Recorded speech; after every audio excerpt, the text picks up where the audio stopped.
यहाँ के स्टेशन की क्या कहानी है? वो वो कुछ खास नहीं है बेटा। बहुत पहले वहाँ एक दो मर्डर हुए थे और वो स्टेशन बहुत सुनसान इलाके में भी है ना, इसलिए। बस इतना ही? तो कल रात जो हुआ वो क्या था? दीपक और उसकी गर्लफ्रेंड के साथ? हाँ, ना समझी थी दोनों बच्चों की। गलत बात है, घर पर बात तो करनी थी। अंकल सॉरी बट स्टेशन पर कौन सुसाइड करता है? चलो मैं अब चाय बनाता हूँ। पहले वो टैक्सी वाला, फिर वो स्टेशन के लोग, और अब तो राघव अंकल भी बहाना बना रहे हैं। ऐसा भी क्या है उस स्टेशन में? अरे दीदी की कॉल, वो भी अभी 12 बजे। ये मुझसे मिस कैसे हो गई? कॉल करती हूँ। फोन पर दिया की बड़ी बहन दिशा की एक मिस्ड कॉल थी। दिशा दूसरे शहर में नौकरी करती थी और कभी कभी घर आया करती थी। दिया उसे कॉल करने लगी। ये दीदी भी ना कभी भी फोन करेगी और जब मैं करूं तो बिजी हो जाएगी। अब कल बात करूंगी, बहुत नींद आ रही है। दिया एक आराम की नींद सो गई, इस बात से बेखबर कि अगले दिन उसके पूरे परिवार की नींद उड़ने वाली थी। काश कि उसने अपनी बहन को वापस कॉल नहीं किया होता। जहां से ये कहानी शुरू हुई थी, अब दिया को कहाँ पता था कि ठीक उसी वक्त दिशा उस भूतिया स्टेशन में उन मुर्दों से छिपी हुई थी। और दिया की उस कॉल की वजह से ही दिशा का मोबाइल बज उठा था। मुर्दों की ट्रेन भी आ चुकी थी और उससे भी मुर्दे उतरकर उन मुर्दों में शामिल होते जा रहे थे और मुर्दों का ध्यान उसकी तरफ चला गया था। और तभी एक मुर्दा उसके ठीक सामने आकर खड़ा हो गया। दिशा और भी डर गई और घबराहट में उसे धक्का देने की कोशिश की, और यही उसकी सबसे बड़ी गलती थी। जैसे ही दिशा के हाथों ने उस श्रापित मुर्दे को छुआ, उसके दोनों हाथों से रहस्यमयी लपटें उठने लगी। वो जलने लगी और वो असहाय सी देखती रही। वो अब पूरी तरह जलने लगी और वो वीरान स्टेशन गूंज उठा उसकी चीखों से। यही थी मुर्दों की विशेषता। कोई जिंदा इंसान उन्हें छूने भर से ही खुद भी जलने लगता था और अंततः उनमें से एक बनकर रह जाता था। मम्मी, दीदी से बात हुई क्या? कल रात उसका फोन आया था, अब कब से ट्राई कर रही हूँ, उसका नंबर ही नहीं लग रहा। ऑफिस में होगी। तभी दरवाजे पर जोर से दस्तक हुई। दिया ने दरवाजा खोला और चौंक पड़ी, क्योंकि सामने एक वर्दीधारी हवलदार खड़ा था। पुलिस? मगर क्यों? कैसे हुआ ये सब? एक्सीडेंट था जी। टैक्सी एक खंबे से टकरा गई और उसमें आग लग गई। उसी में आपकी बहन भी थी, वह मौके से फरार हो गया। हम उसकी तलाश कर रहे हैं।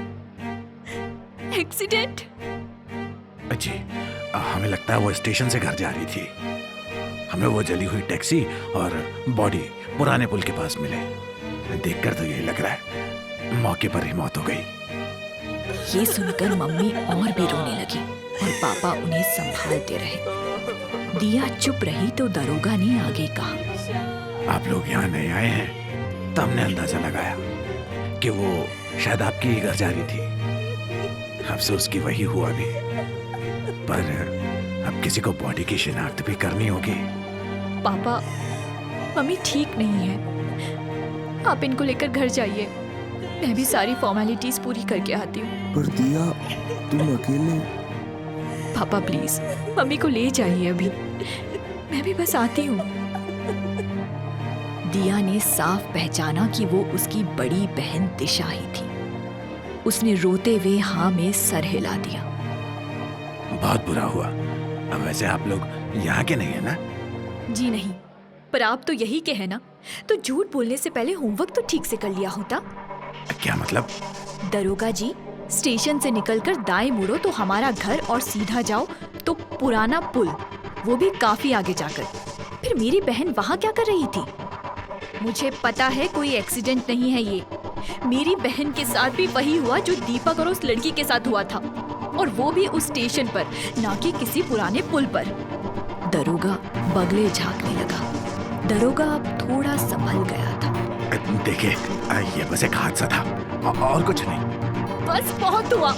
आखिर क्या है उस स्टेशन का राज, जिसके बारे में लोग अब पुलिस तक झूठ बोल रही है। लड़के शांत हो जाओ, हम उस स्टेशन के बारे में बात तक नहीं करते, वरना तो मरवाओगी सबको।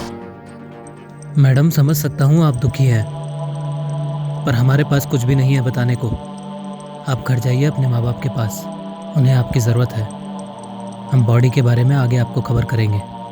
दिया ने अजीब नजरों से उसे देखा। उस हवलदार की बातों से उसे लगा कि वो शायद बाकी कस्बे वासियों की तरह नहीं है। वो कुछ अलग था। शायद वो उसे कुछ बताना चाहता था, पर अभी नहीं। कम से कम दरोगा जी के सामने तो नहीं।